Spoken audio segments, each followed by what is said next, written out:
Gloire au Seigneur. Amen. Que Dieu soit béni. Je vous dis bonjour à tous. Amen. Je suis content ce matin d'être ici avec vous. Que Dieu soit béni. Et sans plus tarder, je rendrai à l'ancien, mais je me présente devant Dieu. Gloire au Seigneur. Je voudrais faire une lecture avec vous, mais ça se trouve dans 1 Samuel, au verset 17. Cette histoire a touché mon cœur. Cette histoire m'a fait du bien. Et je voudrais le partager avec vous, tout simplement. Gloire au Seigneur. Il dit comme cela. Ésaïe dit à David, son fils, prends pour tes frères cet épha de grains rôtis et ces 10 pains, et cours au combat avec tes frères. Et porte aussi ces 10 fromages au chef de l'armée. Et tu verras si tes frères se portent bien. Et tu m'en donneras des nouvelles sûres. Ils sont avec Saül, tous les hommes d'Israël, dans la vallée d'un tel pays, faisant la guerre aux Philistins. Et la Bible nous dit que David prit cette nourriture, ces pains et ces fromages, et son père précise, et ils sont en train de faire la guerre aux Philistins. Alors David prend ces affaires-là, et il va aller voir ses frères, que son père a précisé, ils sont en train de faire la guerre. Et quand David arrive là-bas, il ne voit pas ses frères en train de faire la guerre. Il voit ses frères en train de reculer devant l'ennemi. Et ça a touché mon cœur. Parce qu'on voit que David est attristé de voir cela. David est touché dans son cœur de voir ses frères et l'armée d'Israël en train de reculer devant l'ennemi. Parce que David sûrement a vu ses frères en train de s'entraîner, en train de manier l'épée, en disant, moi je vais au combat, je vais faire comme ça, et si le Philistin vient, je ferai comme cela. Et David, c'était le plus petit, il avait un désir, il avait une hâte de voir ses frères combattre. Mais quand elle arrive là-bas, c'est la déception dans son cœur. Et je me disais, Seigneur, combien de fois on t'attriste? Combien de fois on attriste ton cœur? Combien de fois on attriste le Saint-Esprit? Parce que nous avons une attitude de foi dans l'église, le dimanche matin. C'est Seigneur, je te loue. Seigneur, je te glorifie. Seigneur, je veux garder ta parole. Seigneur, je veux être obéissant. Et quand nous sommes chez nous, pas tous, mais quelques-uns, c'est plus les mêmes paroles. Nous avons un autre langage. Nous avons là, c'est Seigneur, je vais aimer. Quand nous sommes là-bas chez nous, c'est de la méchanceté qui sort. Il y a comme une haine dans notre cœur. Et Dieu est attristé quand on voit ce comportement à ses enfants. Dieu est attristé dans son cœur. Nous touchons le cœur de Dieu. Le Saint-Esprit est attristé. Parce que ici dans l'église, il y a une manière de faire. Pas tous. Dieu dort, il y a une autre manière. Alors David, quand il va voir cela, il est touché dans son cœur. Il va dire ces paroles. Vous êtes l'armée d'Israël. En disant, vous êtes le peuple de Dieu. Vous êtes le peuple qui est sorti du pays d'Égypte. Vous êtes le peuple que la mer s'est ouverte devant vous. Vous êtes le peuple que l'Éternel combat pour vous. En disant, c'est pas normal. C'est pas normal que vous, le peuple de Dieu, recule devant l'ennemi. Et je vous le dis en vérité, c'est pas normal que le peuple de Dieu, les enfants de Dieu, reculent devant le péché, reculent devant le monde, et que le monde gagne du terrain. Ce n'est pas normal. Nous devons faire reculer le péché. C'est ça que David est en train de dire. C'est ça que David, par ses paroles, il veut encourager ce frère. En disant, vous êtes le peuple d'Israël. Et je crois que Dieu veut nous encourager. Nous sommes les enfants de Dieu. Nous avons Dieu avec nous. Amen. Tu ne dois pas reculer devant le péché. Je ne dois pas reculer devant le péché. Le monde ne doit pas gagner sur ma vie. Amen. Mais nous devons faire reculer le monde. Amen. Nous devons faire reculer le péché. Nous devons faire reculer la méchanceté. Parce que nous sommes enfants de Dieu. Parce que nous avons le nom de chrétien. Parce que nous avons l'Esprit de Dieu en nous. La Bible dira, si Dieu est avec nous, qui sera contre nous? Nous avons Dieu avec nous. Et voilà ce que David veut faire. Et c'est ça qu'il veut dire. C'est le message qu'il veut passer à ses frères, à l'armée d'Israël. Il veut les encourager. Mais ses frères vont dire ces paroles. Ils ne vont pas accepter le message. Ils ne vont pas accepter les paroles de David. Ils vont dire cela. Tu es un orgueilleux. Tu es un orgueilleux. Et je vous le dis en vérité, que beaucoup de fois, plusieurs fois, les chrétiens ne veulent pas se laisser reprendre. Ils ne veulent pas. Et en plus, David, c'était le plus jeune. C'était le plus jeune qui encourageait ses frères les plus vieux. Il dit, tu es un orgueilleux. Et bien souvent, c'est comme ça dans les églises. Ils ne veulent pas qu'un jeune encourage un enfant. Ils ne veulent pas. Ils disent, c'est un orgueilleux. Trop de sainteté. Trop de zèle, ça ne va pas. Ils ne veulent pas. Ils ne veulent pas être encouragés pour quelqu'un plus petit qu'eux. Et pourtant, la parole de Dieu, je peux venir d'un vieux, je peux venir d'un jeune, je peux venir de n'importe qui, reste la parole de Dieu. Dieu n'a pas pris un âne pour reprendre le prophète. Il a pris un âne pour reprendre le prophète.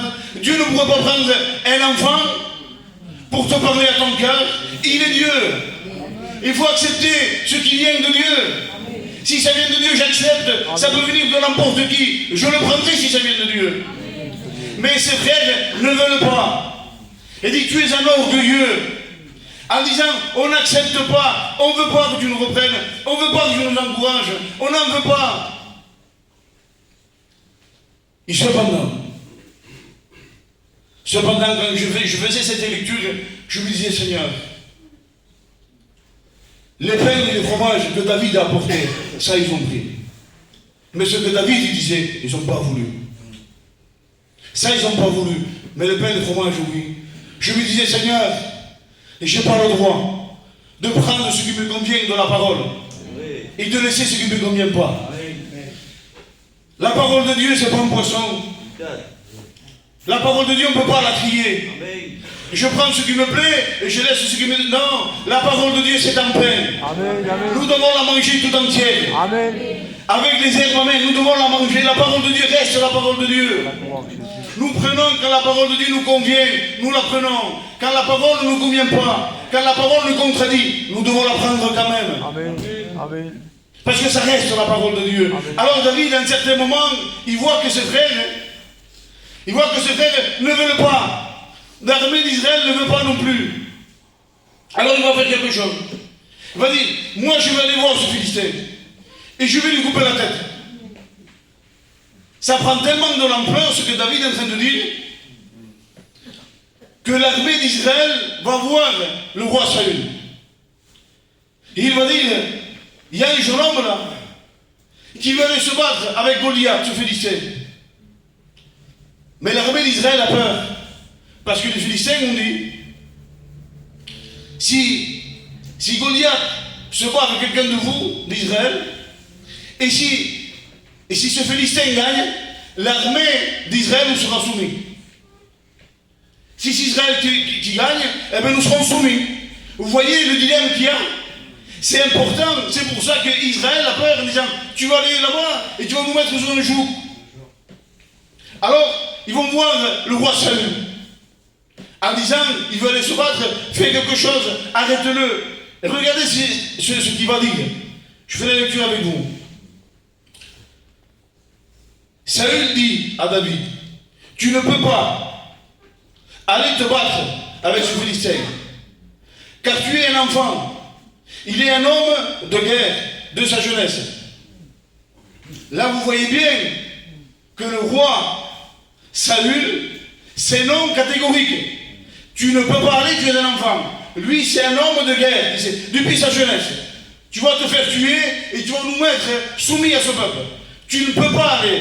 Et David dit comme cela, et David dit à Saül, ton serviteur, quand il faisait paître les brebis de son père. Et quand un lion ou un ours venait enlever une du troupeau, je courais après lui. Je le frappais.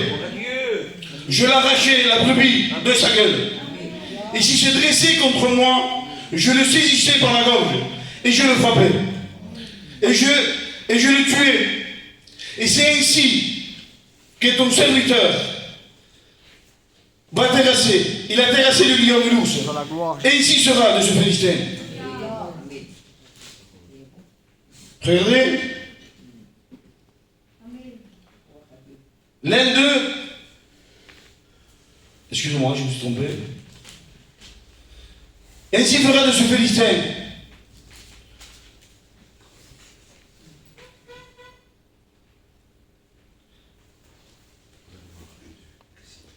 Et David dit encore, qui m'a délivré de la griffe et du lion et de la patte de l'ours, me délivrera aussi de la main de ce Philistin. Amen. Car l'Éternel, et Saül dit à David, va, car l'Éternel est avec toi. Je ne sais pas si vous voyez la différence. David veut aller, Saül lui dit non, tu ne peux pas aller. C'est non catégorique, tu es un enfant. David dit, attends, laisse-moi te parler. Il commence à parler avec lui, il raconte de son expérience, ce que lui est en train de vivre.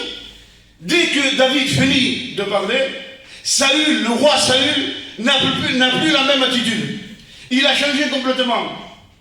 Maintenant, c'est pas quand l'Éternel est avec toi. Qu'est-ce qui s'est passé là? Il s'est passé quelque chose. C'est pas possible qu'un roi change d'avis comme cela.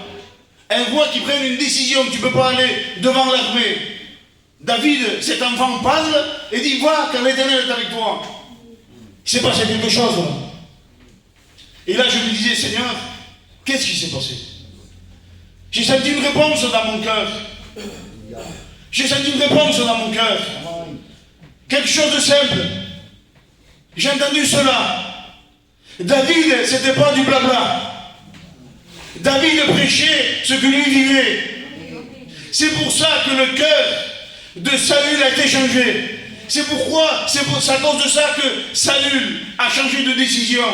Parce que c'était du vécu.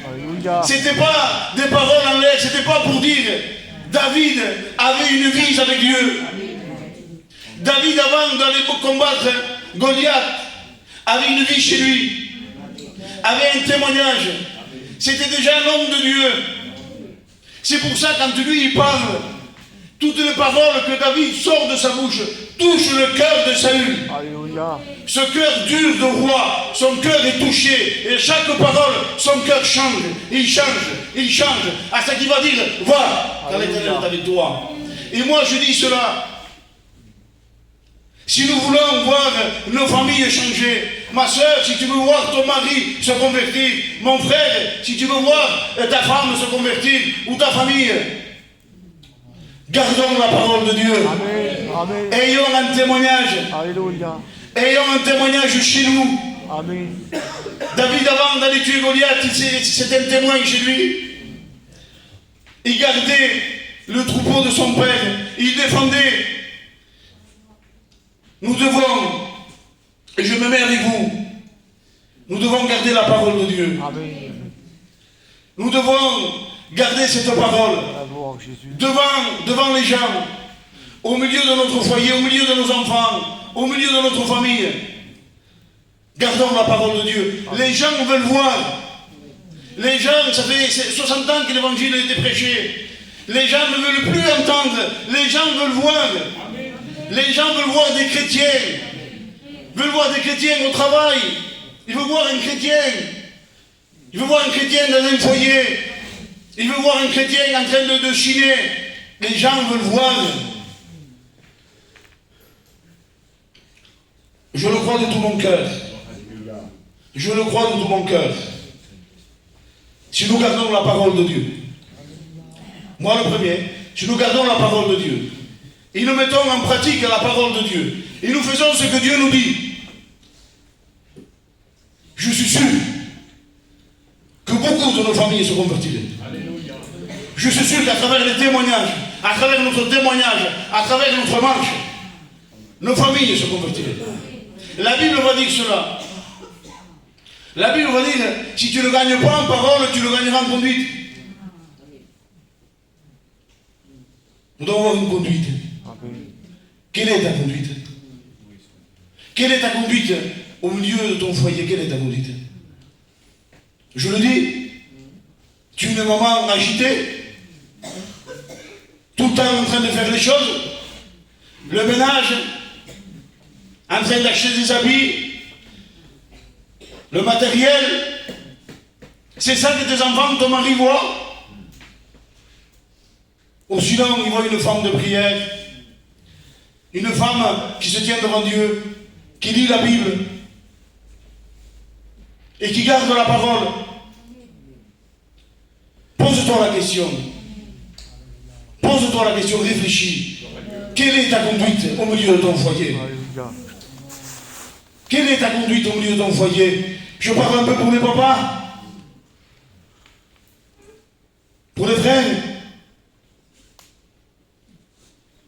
Nous voulons tous que nos enfants se convertissent, c'est moi le premier. Nous voulons tous. Est-ce que nous avons une conduite? Est-ce que les enfants voient nous un père chrétien, un enfant de Dieu, ou ils voient un businessman, quelqu'un qui fait beaucoup des affaires? Qu'est-ce qu'ils voient? De quoi on parle le plus? Comme ça avec nos enfants. Qu'est-ce qu'ils voient les enfants? Je vous dis en vérité, la conduite d'un chrétien, c'est primordial. C'est primordial. Si nous avons la conduite, on n'a même pas besoin presque de parler.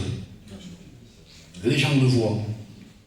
Et les gens maintenant veulent voir la vie d'un chrétien. Vous savez, les frères, je vous dis avec tout mon cœur, c'est pas dans l'église, c'est au dehors. Amen. C'est chez nous. Amen. C'est facile dans l'église. Je vous dis en vérité, c'est facile. On se met un foulard, si on prend une Bible, on s'assoit, on prie, on parle la langue, que Dieu soit béni. Hein. J'ai rien contre tout ça. Prends notre Saint-Saint. Là, on ne peut pas dire, là, on est les meilleurs. Mais au dehors. Je pense de tout mon cœur que Dieu voudrait ce matin qu'on prenne une décision d'avoir une vie avec Dieu au dehors. Je le crois de tout mon cœur. Et la Bible nous dit clairement, tellement que Saül est convaincu, tellement il est convaincu qu'il va aller tuer David, Goliath, qu'il va dire quelque chose. Quelque chose qui a touché mon cœur. Il va dire, quand David va aller, Saül va dire, arrête, attends, David, attends. Tiens, prends mes vêtements. Prends mon casque. Prends mon épée. Prends mon armure, mon habit de roi, je le mets sur toi. Et ça a attiré mon attention. Ça a attiré mon attention parce que David met ses habits de roi, et la Bible nous dit qu'il commence à marcher. Il a du mal à marcher avec ses habits. Et la Bible nous dit que David se débarrasse de ses habits de roi. Je dis, Seigneur, pourquoi Saül met ses habits à David? Pourquoi? Ne faites pas de doctrine de ça que je veux dire. Dieu a parlé à mon cœur et je le partage avec vous. Dieu m'a dit comme cela. C'est parce que Saül voulait que David ait quelque chose de lui quand il va tuer Goliath. Et voulait que lui aussi soit pour quelque chose. Il voulait que les gens disent, s'il a tué Goliath, c'est parce qu'il avait l'épée de Saül. Ou sinon parce qu'il avait le casque, ou il avait son manteau, je ne sais pas, mais il avait quelque chose de Saül. C'est pour ça que Dieu l'a approuvé. Il voulait que son nom soit cité aussi. Et vous savez qu'il y en a beaucoup. Et si je ne sais pas, mais je le prêche ici. Mais il y en a beaucoup qui ne supportent pas qu'il y a quelque chose de bien dans l'église, qui ait une bénédiction, je ne sais pas, une délivrance, je ne sais pas, quelque chose de bien. Si son nom n'est pas dit, il ne dort pas dans toute la nuit. Il veut que son nom soit dit aussi. Un tel il était, il y a du repos en lui, je le sens. Il veut que son nom soit dit aussi. Il veut l'être de partout. Il veut l'être de partout. Il veut être de por todo. Il veut être le premier. Et c'était comme ça dans le cœur de Saül. Il voulait être aussi dans cette victoire que David allait voir. Il voulait être aussi. Mais la victoire, Dieu ne se la donnait pas. Dieu ne la donnait pas à Saül. La victoire, Dieu se l'a donnée à David. Et tu pourras faire ce que tu veux. Tu pourras te couper en 4, en 8, en 16 morceaux. Tu pourras dire, moi je suis de partout. Si Dieu ne veut pas te la donner à toi, il ne te la donnera jamais. La bénédiction, c'est pour l'autre. Tu pourras faire ce que tu veux. La bénédiction, c'est pour l'autre. Dieu te donnera des autres bénédictions à toi. Mais celle-ci, c'est pour lui. Tu ne toucheras pas. Tu pourrais être le roi. Tu pourrais être le nom que tu veux. Tu ne toucheras pas. La victoire, c'est pour David. Tu pourras faire ce que tu veux. L'attitude de David, j'en ai vu très peu le faire.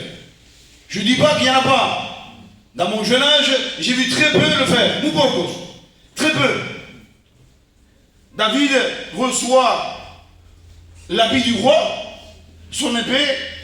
Comprenez-le bien que le roi Saül ne donne pas son armure à n'importe qui.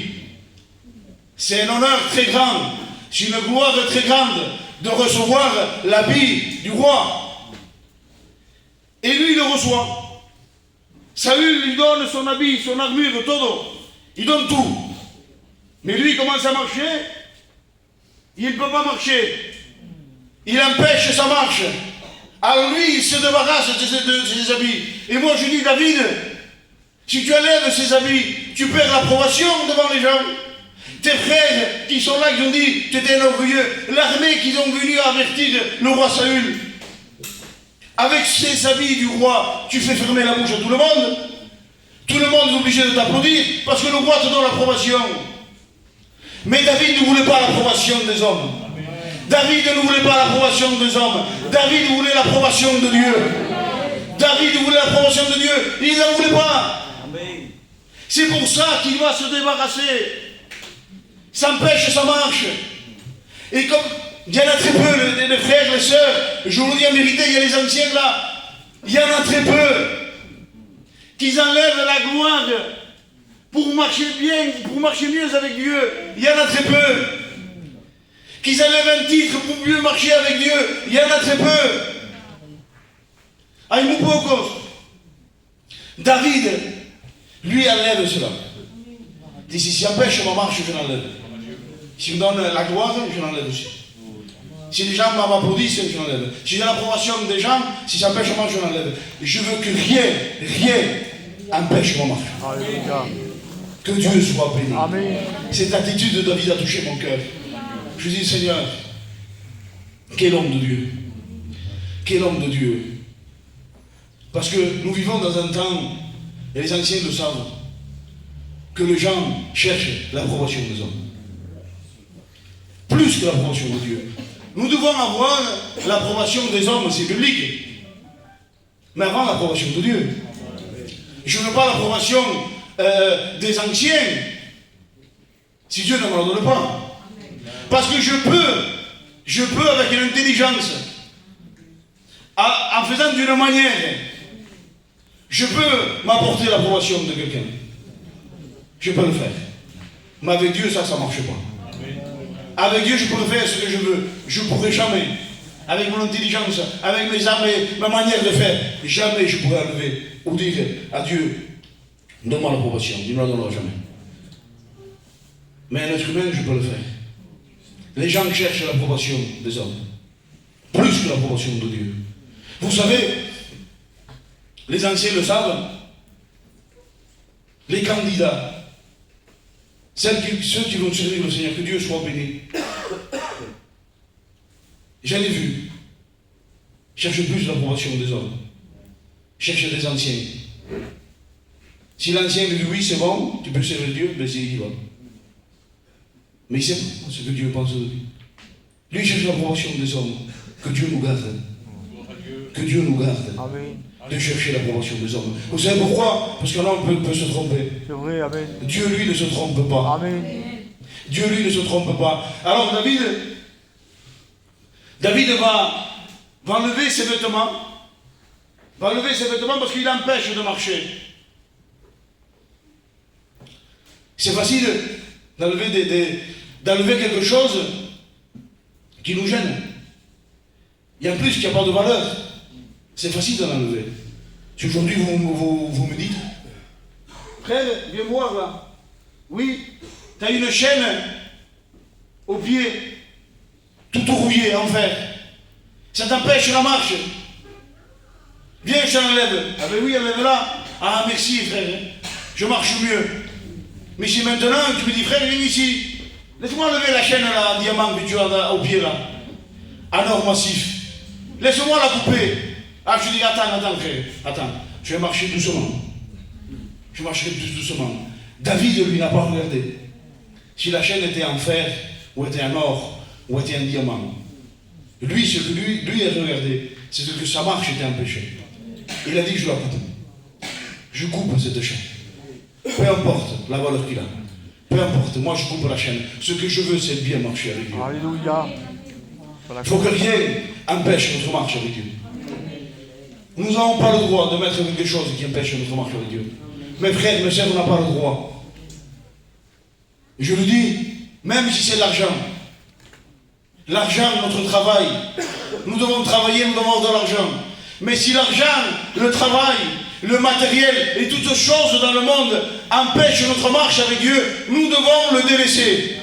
Alors je vais devenir plus pauvre, oui, tu seras plus pauvre. Je n'aurai pas une belle voiture, oui, tu n'auras pas une belle voiture, mais tu auras une belle marche avec Dieu. Tu auras une marche sainte. Tu auras une marche que tu vas te réjouir. Tu auras l'approbation de Dieu.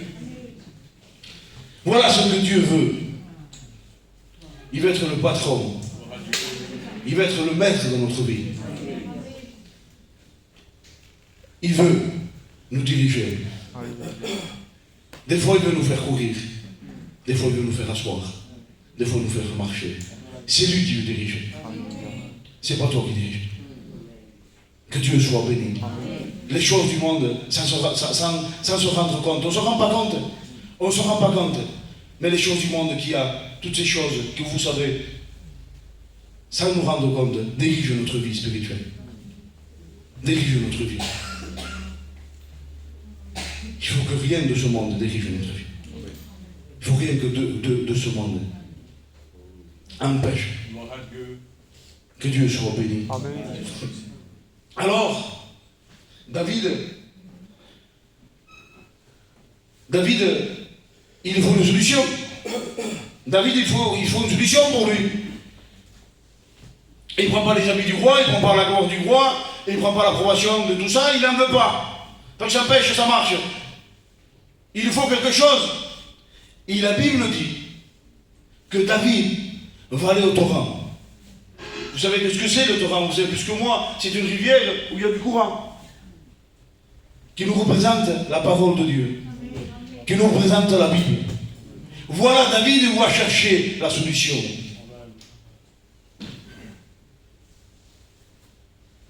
Je vous dis en vérité,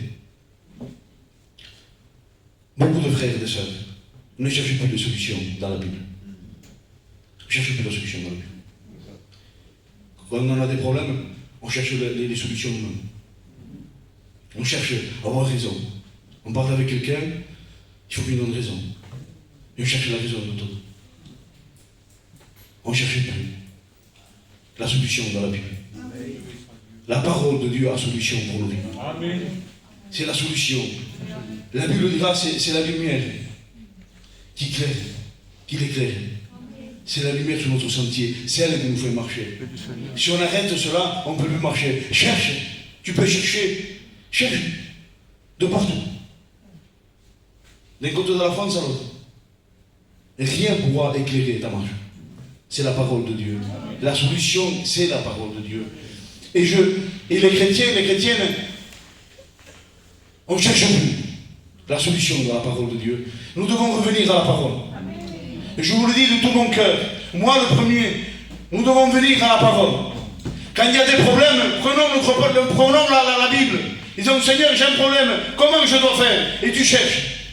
Et tu lis, ah, tac, là, ah, comme ça, oui, comme ça. Qu'est-ce que c'est quoi? M'humilier. M'humilier? Oui. Ne cherche plus la raison. Humilie-toi. Humilie-toi, demande pardon. Mais il m'a fait tort. Il m'a fait du tort. Il m'a fait des injustices. C'est moi que j'ai raison. Humilie-toi. Demande-lui pardon. C'est pour ça qu'on ne cherche plus des solutions dans la Bible. Parce que la Bible va souvent contre nos raisonnements. La Bible nous fait plier souvent. Alléluia. C'est pour ça qu'on ne cherche plus. Les gens, ils n'en veulent plus. Ils veulent des solutions qui restent droit. Et la Bible te fait plier à chaque fois. Tu souffres. C'est une souffrance en vérité. Tu es là, tu as raison, tu as le cœur comme ça. Ça y est, j'ai toute la raison. Tu te sens bien et tout. Tu regardes la Bible, il m'enlève toute la raison. Il m'enlève toute la raison. Vaut mieux la raison de la parole. Amen. Que nos raisons. Alléluia. Je vous le dis en vérité, j'ai fait l'expérience, et sûrement vous avez fait l'expérience aussi. Vous avez vu quand il y a un problème avec quelqu'un, il nous fait une injustice, ça touche notre cœur. Des fois, il y a des choses graves, ça nous fait du mal. On est bouillant à l'intérieur. Même le soir, on pense, on dit, je vais dire ça, je vais dire comme ça, parce qu'il m'a fait ça. On dirait que le repos de notre âme, de notre cœur, c'est de pouvoir lui dire ce qu'il nous a fait. Et il fait voir qu'il a tort. C'est ça notre raison, c'est notre repos. On dirait que c'est ça. Et je l'ai fait, moi. Je l'ai fait. J'étais, je lui dis, ça. Quand j'ai fini de parler, il n'y avait pas de repos. Il n'y avait pas de repos. Il y avait toujours. J'avais toujours cette tristesse dans mon cœur. Je souffrais. Et une fois, j'ai fait le contraire. L'injustice, je dis Seigneur, je dis rien. Je dis rien. Je le garde pour moi. On dit voilà. Je prie pour lui. Que tu vas le bénir, que la vie est bien, que tu fasses du bien. Et je restais comme cela. Quand je me mettais à prier, je sentais l'onction de Dieu. Je sentais la grâce de Dieu. Je sentais l'approbation de Dieu. J'avais une joie dans mon cœur, le repos, un repos total. Gloire à Dieu. Le repos, c'est de faire la volonté de Dieu. Amen. Je vous le dis en vérité. Tu veux avoir l'approbation de Dieu? Fais ce que Dieu te demande. Peut-être ça fait longtemps peut-être, tu ne sens plus cette approbation. Tu te mets chez toi, tu ne sens plus cette approbation. C'est peut-être parce que il y a quelque chose que Dieu te demande. Et que tu passes à côté. Et tu sais toi, mais tu cherches tes raisons. Ce matin, Dieu veut te donner le repos de ton âme. Ce matin, Dieu veut bénir ta vie. C'est quoi? Fais sa volonté. Amen. Fais ce que Dieu te demande. Ne regarde pas les hommes, ne regarde pas les autres. Je regarde la Bible. Seigneur, je m'incline de ta volonté. Et la Bible nous dit que David va chercher dans le torrent. Va aller chercher dans le torrent la solution. Et vous le savez comme moi, vous l'avez lu plusieurs fois ce passage. Et la Bible nous dit que David va aller dans le torrent, il va chercher Saint-Pierre pour lui. C'est ça qu'il cherche, c'est ça qu'il veut. La Bible dit ici qu'il va choisir Saint-Pierre pour lui. C'est ça qu'il cherche. Dans le torrent, il y a beaucoup de pierres, des centaines. Mais lui, il cherche des pierres pour lui. C'est celle que lui, il veut. Il est en train de chercher. Vous savez comme moi que les pierres pour lui, c'est parce que ces pierres, ça fait longtemps qu'ils sont dans le torrent. C'est parce qu'ils sont dans le torrent, dans la rivière, là, il y a du courant, il y a des choses qui viennent, une pierre se touche avec l'autre, se fractionne, il donne à cette pierre cette forme que David cherche, une pierre polie, c'est ça. C'est le torrent qui a formé cette pierre. C'est le torrent qui a donné cette forme à cette pierre. Et c'est cette pierre que David veut. David veut cette pierre polie, il la cherche. Dieu cherche des hommes. Dieu cherche des femmes. Que la parole de Dieu a façonné leur vie. Que la parole de Dieu a façonné leur vie. Parce que la parole de Dieu, quand nous gardons la parole de Dieu, la parole façonne nos vies. Tu n'as besoin de rien faire. Garde la parole et tu verras. La parole t'amène, il façonne ta vie. Les pierres qui étaient dans le torrent a fait que ces pierres avaient une forme spéciale. La parole de Dieu, si tu la gardes, donnera une forme spéciale à ta vie. Une fois, et j'arrête avec ça, une fois je regardais une émission de serpents. Et je ne sais pas tous les combien, les serpents changent de peau. Et on voyait ce serpent il changeait de peau. Mais sa vieille peau restait dessus. Il ne partait pas. Alors lui, il rentrait dans des buissons où il y avait des épines. Il rentrait, il sortait. Il rentrait, il sortait. Il rentre, il ressort. Et je voyais que sa vieille peau n'était plus. Avait été accrochée sur les épines. Et Dieu a parlé à mon cœur. Et Dieu me dit, c'est ça, la parole. La parole de Dieu nous fait aller, nous fait passer dans des endroits où la chair ne passe pas. La chair va rester. C'est l'esprit qui va sauter.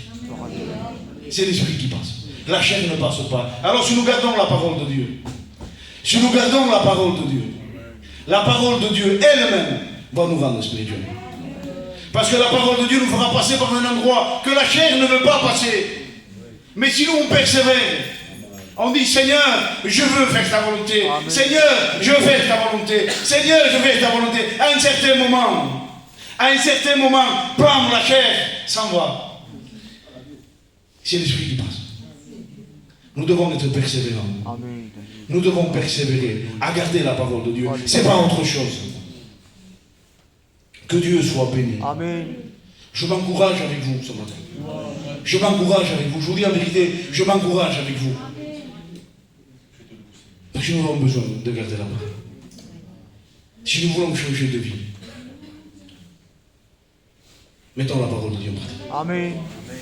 Je dois mettre la parole de Dieu en pratique. Amen, Seigneur. Quelqu'un, je vous demande pardon, mais quelqu'un n'est pas spirituel s'il ne garde pas la parole. Il ne faut pas se tromper. C'est les spirituels qui gardent la parole. Si tu es spirituel, que Dieu soit béni. On prie le Seigneur. Je laisse la place à votre pasteur.